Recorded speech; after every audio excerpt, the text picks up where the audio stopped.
Cool, and you're good to go.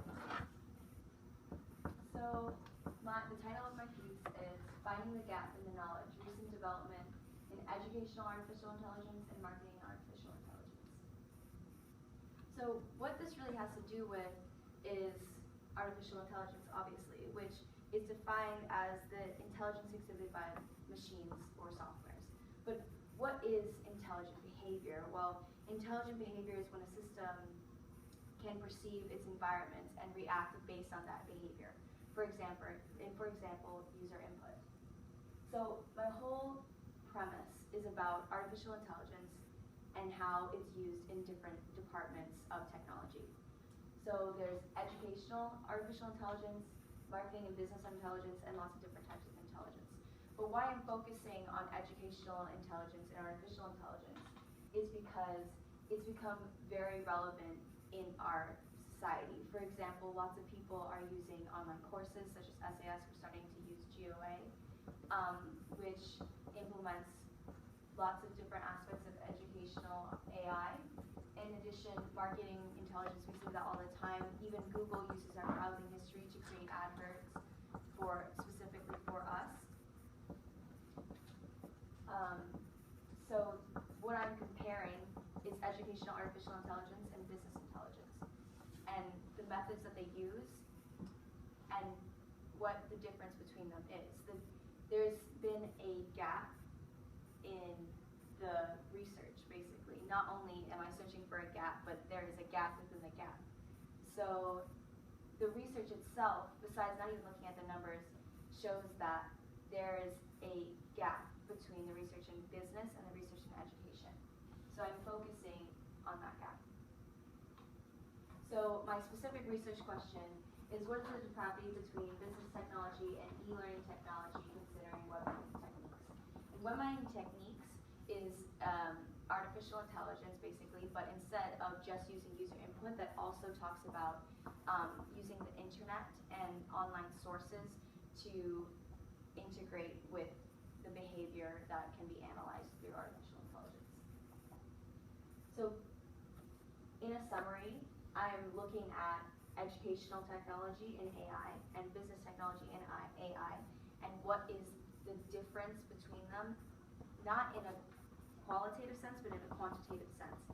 How much is there a difference between how much information there is in educational and how much advancement there's been in educational AI versus business and marketing AI?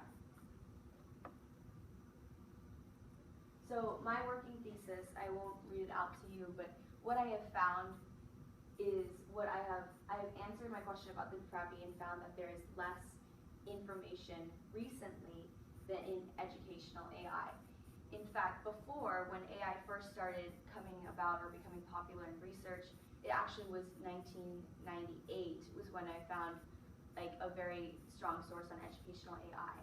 And it started in the educational program. Lots of the research was based on education.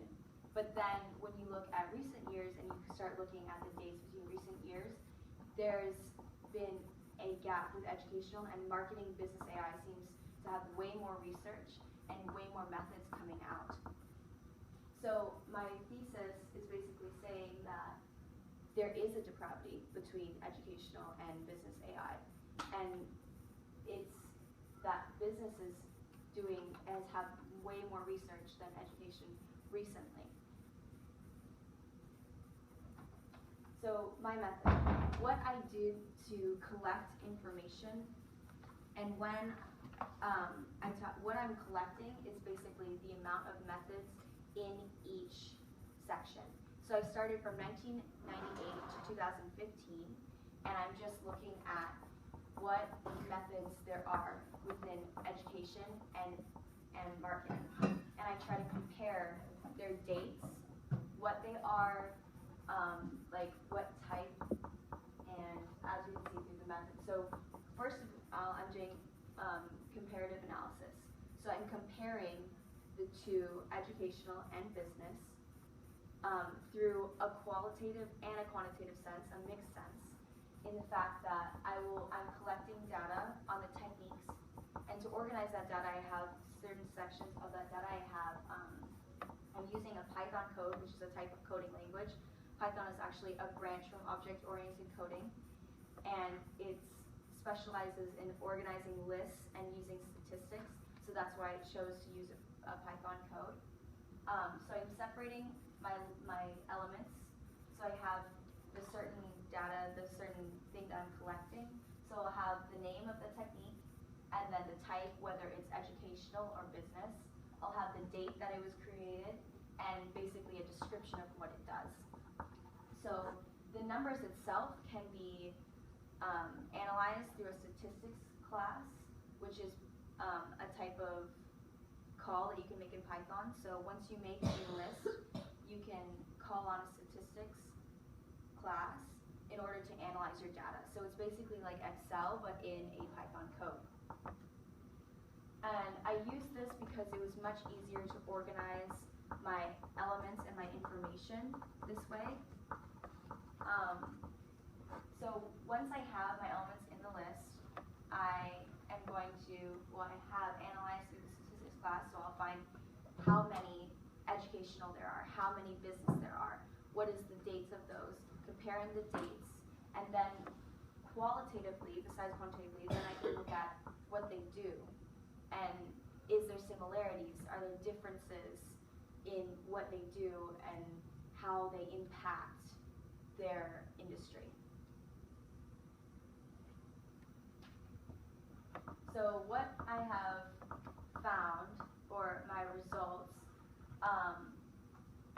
is, as I said through my thesis, is that marketing AI has gotten a lot more popularity, a lot more research, considering AI techniques. And swarm intelligence is a branch of artificial intelligence, and basically it combines the idea of web-mining and artificial intelligence in the fact that it implements looking through the internet and analyzing the behavior of people, and they create swarms of the most beneficial information. So they take information from behavior and they take information from the web, and then it analyzes that information and it creates swarms or sections where that is the most beneficial information or method within that. So what I found and how I analyzed was based on my anchor paper, which was Swarm Intelligence, New Techniques for Adaptive Systems to Provide Learning Support. And that paper basically did comparative analysis as well. It made a table of all basically the sections that I said before, with the name, type, date, and what it does. So I based my method off my anchor paper and how they analyzed their information. And they also used a mixed method, and they talked about educational AI, but what they didn't talk about is the comparison between education and marketing. So that's where my gap is. It's between the comparison instead of just focusing on one. And what these findings imply is that we are putting more time and money into marketing instead of education, which shows a little bit about what we as a society find important, or as we as investors, let's say we are investing in research, see fit or see important. And what that can do is eventually, if this continues, if like marketing starts developing faster than education does, then we will lose such an important aspect, or a new important aspect of education, in the sense that education has taken on a whole new system. It can now be adaptive online, and using new techniques and advancing that could make education so much better. But instead, recently we've been focusing on marketing and business and trying to understand the customer, which can be beneficial for businesses, but not necessarily for the public or the people. So also becomes the question, when does AI become intrusive within our marketing? Because marketing AI, like I said before, Google goes through your history and analyzes that in order to create adverts specifically for you. So when does that become intrusive is your internet history private? And how does that affect how businesses see you? And is that correct?